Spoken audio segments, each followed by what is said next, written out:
महाराज जी किस तरीके से देखते हैं मंदिर में नमाज पढ़ी जाती है और फिर वो भी धोखे से आते हैं, प्यार से बात करते हैं, वहाँ पर घुस के धोखे से नमाज पढ़ते हैं, इस चीज़ को किस तरीके से? देखिए, मेरा दृष्टिकोण शुरू से ही साफ रहा है इन सब मसलों में। मैं पूर्ण रूप से सेकुलर नहीं हूँ। हर कोई मेरी हिंदू विचारधारा को जानता है, इसके कारण मेरा कई जगहों पर विरोध भी होता है।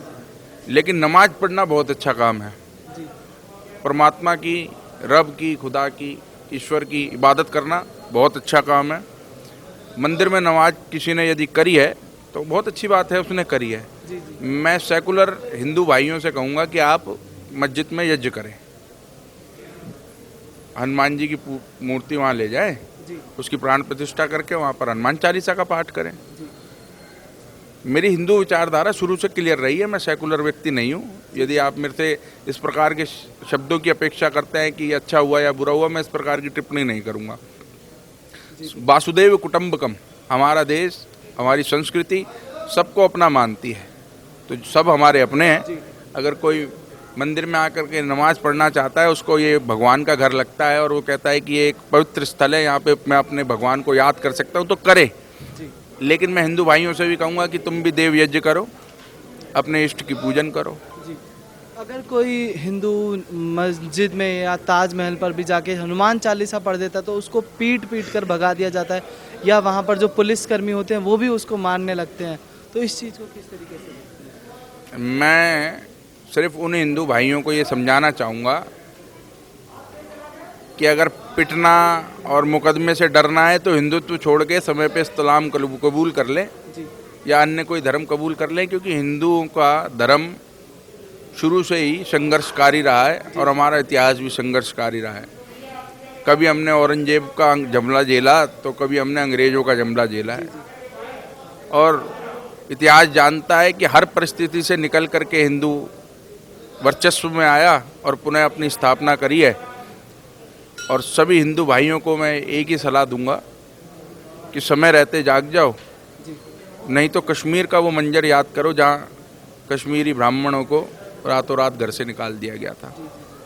आखिर क्या हिंदुओं ने इन सब चीज़ का ठेका ले रखा है कि आपसी प्यार बनाए रखने के लिए, आपसी प्यार भी हम ही बनाए रख के हमारी बेटियों के साथ ही लव जिहाद हो, हमारी भाइयों को मार दिया जाता है, तो क्या हम ही ने सिर्फ ठेका ले रखा है? अगर सामने से भी आपसी प्यार बनाए रखना है तो इन सब चीज़ों पर भी तो आवाज़ उठानी चाहिए, पर सामने से इन सब चीज़ों पर कोई आवाज़ नहीं उठती है किसी से। अभी हाल ही में उत्तर प्रदेश के माननीय सीएम योगी आदित्यनाथ जी ने इस पर टिप्पणी करी है। जी अगर वहाँ पर प्रावधान आता है लव जिहाद के अगेंस्ट, तो शायद अन्य सरकारें भी इस पर संज्ञान लेंगी। और मैं सभी धर्म रक्षकों से प्रार्थना करूंगा कि ये एक वह बहुत ही ज़्यादा गूढ़ विषय है जिस पे हमारे को और आपको विचार करना चाहिए। आज के समय में हज़ारों की संख्या में FIR अलग अलग थानों में इस संदर्भ में रजिस्टर्ड है, और हमारे को और आपको सोचना चाहिए कि हमारे साथ ये क्या घटित हो रहा है। तो सर, जो फ्रांस में भी एक घटना हुई उस पर भी किसी ने अपनी आवाज़ नहीं उठाई। यहाँ पर फ्रांस में एक टीचर को सिर्फ इसलिए गला काट दिया जाता है कि उसने प्रॉफिट मोहम्मद की तस्वीर दिखा दीजिए।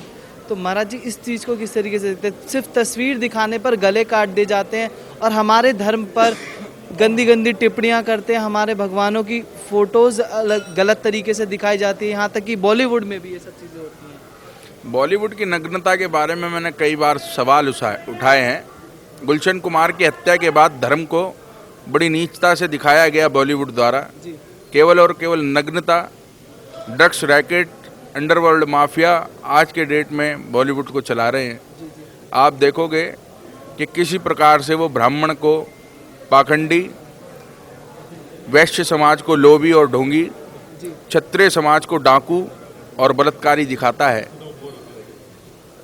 ये बॉलीवुड के अंदर बहुत बड़ी कुरीति है कि उसमें PK जैसी मूवी बनती है और अन्य इस प्रकार की कई चीज़ें सामने आती है महाराज, जो देश के संस्कार चक्र को तोड़ने की बहुत बड़ी साजिश है। इसमें मैं यही कहूँगा कि जो हमारी सोच अभी तक मंत्र मुक्त है और शांत है, उस पर विचार होना चाहिए।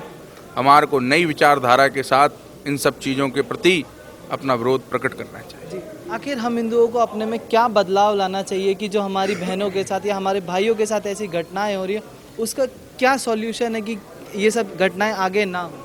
सेकुलरिज्म का त्याग, जातियों में बंटना तथा हमारी एक तरफा मानसिकता हमारी सबसे बड़ी कमजोरी है।